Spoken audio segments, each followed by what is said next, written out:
Manifestações dos Espíritos. Caráter e consequências religiosas das manifestações espíritas. 1. As almas ou espíritos daqueles que viveram constituem o mundo invisível que povoa o espaço, e no meio do qual nós vivemos. Disso resulta que, desde que há homens, há espíritos, e que se estes últimos têm o poder de se manifestar, devem tê-lo feito em todas as épocas. É o que constatam a história e as religiões de todos os povos. Entretanto, nestes últimos tempos, as manifestações dos espíritos tomaram um grande desenvolvimento e adquiriram um maior caráter de autenticidade, porque estava nos objetivos da providência pôr um termo à praga da incredulidade e do materialismo, por provas evidentes, permitindo àqueles que deixaram a Terra virem atestar a sua existência e nos revelar a sua situação feliz ou infeliz. 2. Vivendo o mundo visível no meio do mundo invisível, com o qual está em contato perpétuo, disso resulta que reagem incessantemente um sobre o outro. Essa reação é a fonte de uma multidão de fenômenos considerados sobrenaturais por falta de lhes conhecer a causa. A ação do mundo invisível sobre o mundo visível e, reciprocamente, é uma das leis, uma das forças da natureza necessária à harmonia universal, como a lei da atração. Se ela viesse a cessar, a harmonia seria perturbada, como no mecanismo do qual uma engrenagem viesse a ser suprimida. Estando essa ação fundada sobre uma lei da natureza, disso resulta que todos os fenômenos que ela produz nada têm de sobrenatural. Não pareceram tais senão porque não se lhes conhecia a causa. Assim se deu em certos fenômenos da eletricidade, da luz, etc. 3. Todas as religiões têm por base a existência de Deus e por objetivo o futuro do homem depois da morte. Esse futuro, que é para o homem de um interesse capital, está necessariamente ligado à existência do mundo invisível. Também o conhecimento desse mundo foi feito em todos os tempos o objeto de suas pesquisas e de suas preocupações. Sua atenção, naturalmente, foi levada sobre os fenômenos tendentes a provarem a existência desse mundo, e deles não há mais concludentes do que a manifestação dos espíritos, pelas quais os próprios habitantes do mundo revelam a sua existência. Foi por isso que esses fenômenos se tornaram a base da maioria dos dogmas de todas as religiões. 4. Tendo o homem instintivamente a intuição de um poder superior, foi levado em todos os tempos a atribuir à ação direta desse poder os fenômenos cuja causa lhe era desconhecida e que passavam aos seus olhos por prodígios e efeitos sobrenaturais. Essa tendência é considerada por alguns incrédulos como a consequência do amor do homem pelo maravilhoso, mas não procuram a fonte desse amor do maravilhoso. Ela está muito simplesmente na intuição mal definida de uma ordem de coisas extracorpóreas.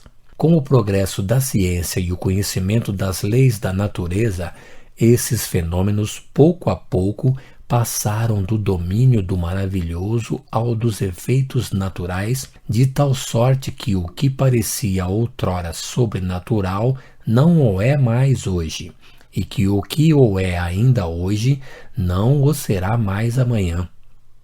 Dependendo os fenômenos da manifestação dos espíritos por sua própria natureza, forneceram um grande contingente aos fatos reputados maravilhosos. mas deveria vir um tempo em que a lei que os rege sendo conhecida, eles reentrariam, como os outros, na ordem dos fatos naturais. Esse tempo chegou, e o Espiritismo, fazendo conhecer essa lei, dá a chave da maioria das passagens incompreendidas das escrituras sagradas deles, fazendo alusão e de fatos olhados como miraculosos. 5. O caráter do fato miraculoso é de ser insólito e excepcional.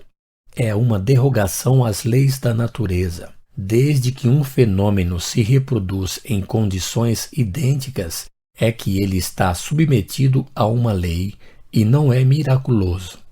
Essa lei pode ser desconhecida, mas nem por isso ela existe menos. O tempo se encarrega de fazê-la conhecer. O movimento do Sol, ou melhor, da Terra, parado por Josué, seria um verdadeiro milagre, porque seria uma derrogação manifesta da lei que rege o movimento dos astros. Mas se o fato pudesse se reproduzir nas condições dadas, é que estaria submetido a essa lei e cessaria, por conseguinte, de ser miraculoso. 6. É erradamente que a Igreja se assuste em ver-se restringir o círculo dos fatos miraculosos, porque Deus prova melhor a sua grandeza e o seu poder pelo admirável conjunto de suas leis do que por algumas infrações a essas mesmas leis. E isso enquanto ela atribui ao demônio o poder de fazer prodígios, o que implicaria que o demônio, podendo interromper o curso das leis divinas, seria tão poderoso quanto Deus. Ousar dizer que o espírito do mal pode suspender a ação das leis de Deus é uma blasfêmia e um sacrilégio. A religião, longe de perder a sua autoridade naquilo que fatos reputados miraculosos passem para a ordem dos fatos naturais, não pode com isso senão ganhar. Primeiro, porque se um fato é erradamente reputado miraculoso, é um erro. A religião não pode senão perder apoiando-se sobre um erro, se, sobretudo, ela se obstinasse em olhar como um milagre o que não o seria. Em segundo lugar, quantas pessoas, não admitindo a possibilidade dos milagres, negam os fatos reputados miraculosos e, por consequência, a religião que se apoia sobre esses fatos. Se, ao contrário, a possibilidade desses fatos está demonstrada como consequência das leis naturais, não há mais lugar para recusá-los, não mais do que a religião que os proclama. 7. Os fatos constatados pela ciência de maneira peremptória não podem ser negados por nenhuma crença religiosa contrária. A religião não pode senão ganhar em autoridade, seguindo o progresso dos conhecimentos científicos, e perder em permanecer atrasada ou em protestar contra esses mesmos conhecimentos em nome dos dogmas, porque nenhum dogma poderia prevalecer contra as leis da natureza nem anulá-las. Um dogma fundado sobre a negação de uma lei da natureza não pode ser a expressão da verdade. O Espiritismo, fundado sobre o conhecimento de leis incompreendidas até este dia, não vem destruir os fatos religiosos, mas sancioná-los, dando-lhes uma explicação racional. Ele não vem destruir senão as falsas consequências que deles foram deduzidas, em consequência da ignorância dessas leis ou de sua interpretação errônea. 8. A ignorância das leis da natureza, levando o homem a procurar causas fantásticas para os fenômenos que não compreende, é a fonte das ideias supersticiosas, das quais algumas são devidas aos fenômenos espíritas mal compreendidos.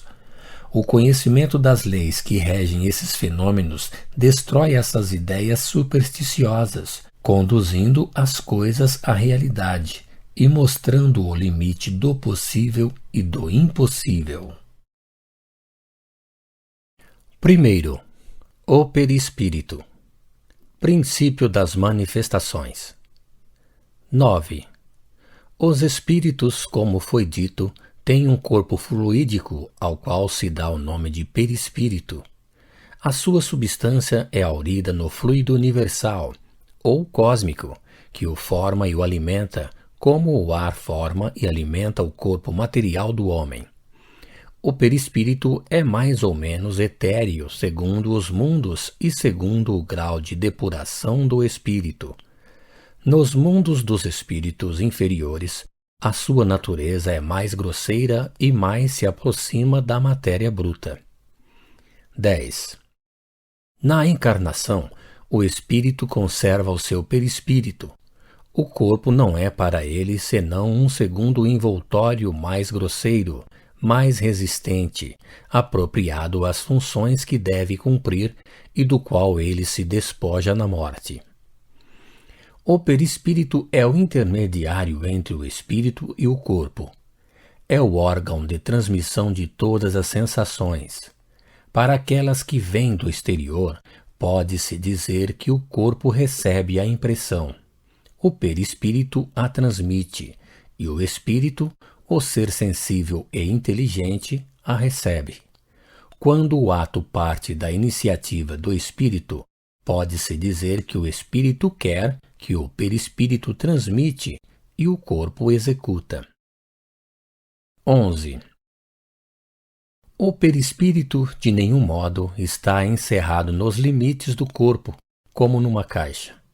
Pela sua natureza fluídica, ele é expansível. Irradia ao redor e forma, em torno do corpo, uma atmosfera que o pensamento e a força de vontade podem estender mais ou menos. De onde se segue que as pessoas que, de nenhum modo, não estão em contato corporal, podem estar pelo seu perispírito e se transmitir impressões, com o seu desconhecimento, algumas vezes mesmo a intuição de seus pensamentos. 12. Sendo o perispírito um dos elementos constitutivos do homem, desempenha um papel importante em todos os fenômenos psicológicos e até um certo ponto nos fenômenos fisiológicos e patológicos. Quando as ciências médicas tiverem em conta a influência do elemento espiritual na economia, terão dado um grande passo e horizontes inteiramente novos se abrirão diante delas. Muitas causas de enfermidades serão então explicadas e poderosos meios de combatê-las serão encontrados. 13. É por meio do perispírito que os espíritos agem sobre a matéria inerte e produzem os diferentes fenômenos das manifestações. A sua natureza etérea não poderia ser um obstáculo, uma vez que se sabe que os mais poderosos motores se encontram nos fluidos mais rarefeitos e fluidos imponderáveis. Não há, pois, de nenhum modo, lugar para se espantar de ver, com a ajuda dessa alavanca, os espíritos produzirem certos efeitos físicos, tais como pancadas e ruídos de todas as espécies, levantamento de objetos transportados ou projetados no espaço.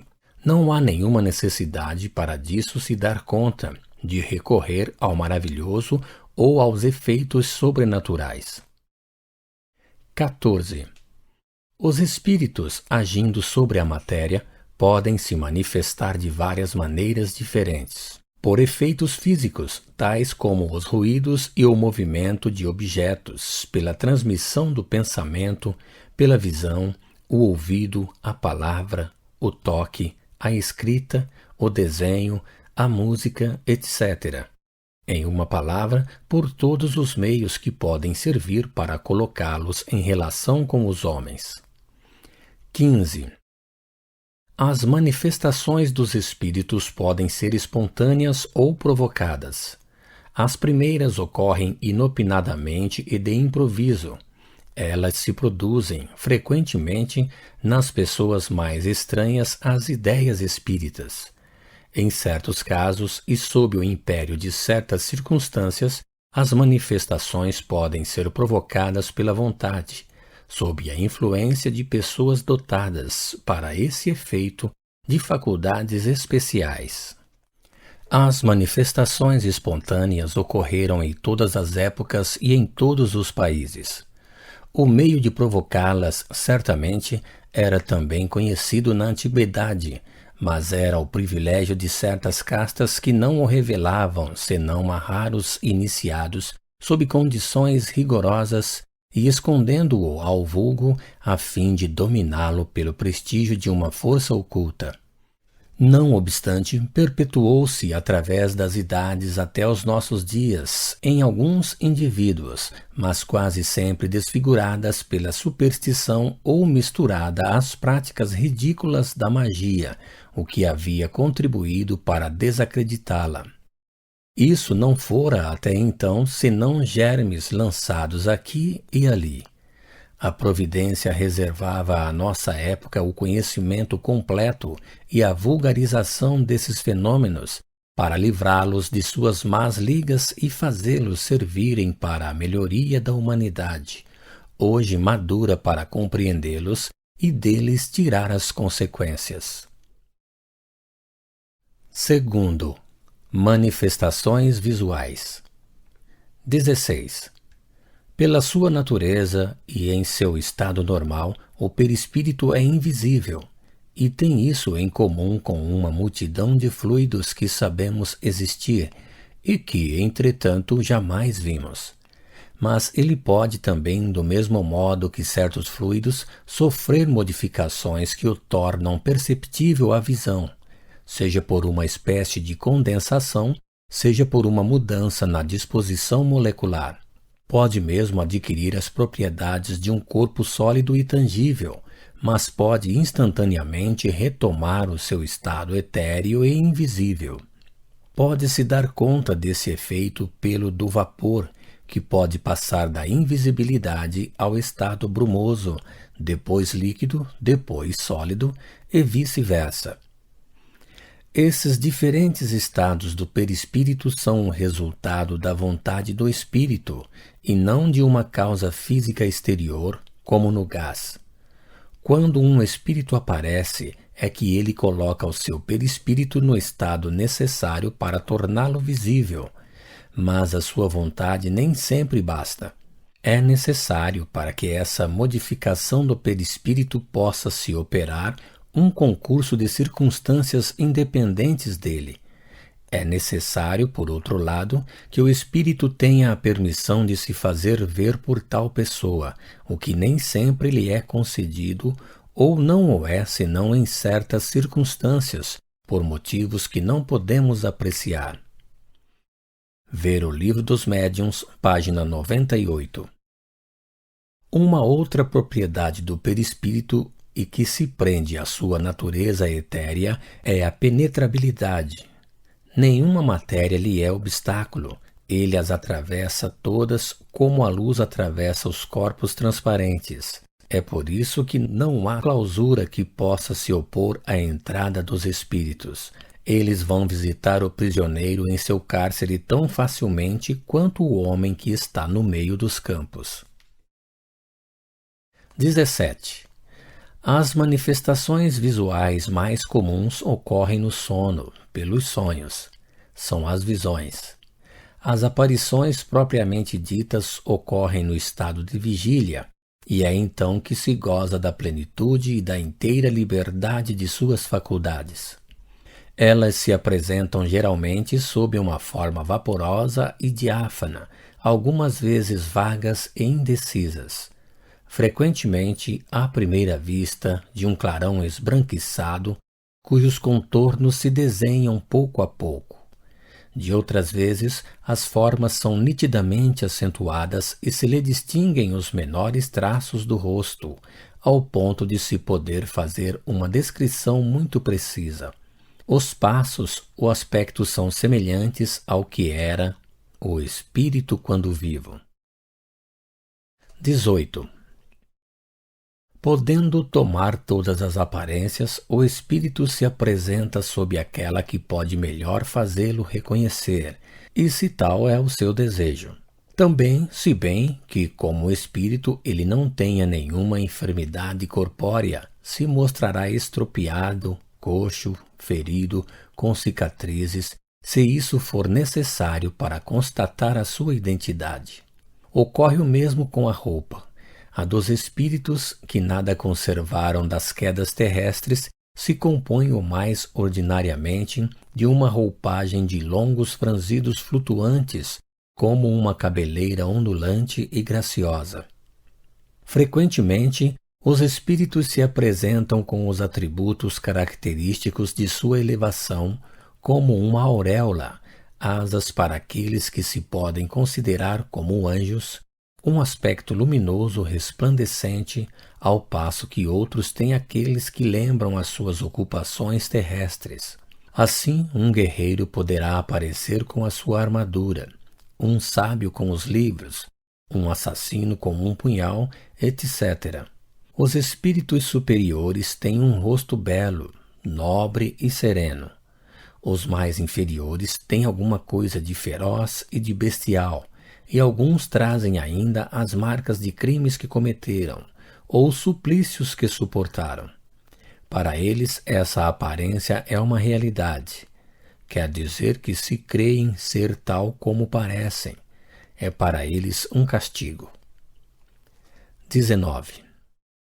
O espírito que quer ou pode aparecer algumas vezes reveste uma forma mais limpa ainda, tendo todas as aparências de um corpo sólido, ao ponto de produzir uma ilusão completa e de fazer crer que se está diante de um ser corpóreo. Em alguns casos, e sob o império de certas circunstâncias, a tangibilidade pode se tornar real, quer dizer que se pode tocar, apalpar, sentir a mesma resistência, o mesmo calor que da parte de um corpo vivo, o que não impede de se desvanecer com a rapidez do raio. Poder-se-ia, pois, estar em presença de um espírito, com quem se trocariam as palavras e os atos da vida, crendo ter relações com um simples mortal e sem desconfiar que era um espírito. 20. Qualquer que seja o aspecto sob o qual um espírito se apresente, mesmo sob a forma tangível, ele pode, no mesmo instante, não ser visível, senão somente para alguns. Numa assembleia poderia, pois, não se mostrar senão a um ou vários membros. De duas pessoas colocadas uma ao lado da outra, uma pode vê-lo e tocá-lo, a outra nada vê e nada sente. O fenômeno da aparição a uma única pessoa, entre várias que se acham juntas, se explica pela necessidade para que se produza de uma combinação entre o fluido perispiritual do espírito e o da pessoa. É necessário para isso que haja entre esses fluidos uma espécie de afinidade que favoreça a combinação. Se o espírito não encontra a aptidão orgânica necessária, o fenômeno da aparição não pode se reproduzir. Se a aptidão existe, o espírito está livre para aproveitá-la ou não.